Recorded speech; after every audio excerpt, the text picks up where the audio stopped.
Praise the lord. ఇర్మియా గ్రంథం 31వ అధ్యాయం 9వ వచనం.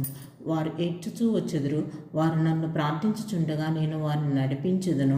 వారు తొట్టిల్లకుండా చక్కగా పోవు బాటను నీళ్ల కాలువల యొద్ద వారిని నడిపింతును. ఇశ్రాయేలునకు నేను తండ్రిని కానా? ఎఫ్రాయిము నా జ్యేష్ఠ కుమారుడు కాడా అని దేవుడు ప్రశ్నిస్తున్నారు. 20వ వచనంలో, ఎఫ్రాయిము నాకు ఇష్టమైన కుమారుడా, నాకు ముద్దు బిడ్డ, నేను అతనికి విరోధముగా మాట్లాడినప్పుడల్లా అతని జ్ఞాపకము నన్ను విడవకున్నది.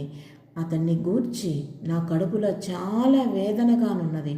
తప్పక నేను అతన్ని కరుణింతును. ఇదే యెహోవా వాక్కు. హోషేయ గ్రంథంలో ఎఫ్రాయిము చేసిన పాపము యెహోవా దేవుడి దగ్గర నుంచి ఎలా దూరం అయిపోయారో అంతా రాసి ఉంది. అంత పాపం చేసినా కూడా దేవుడు ఎఫ్రాయిముని జ్యేష్ఠ కుమారుడుగా ఒప్పుకుంటూ అతను గుర్తుకొచ్చినప్పుడల్లా దేవుడి యొక్క కడుపులో చాలా వేదనగా ఉందంట. అటువంటి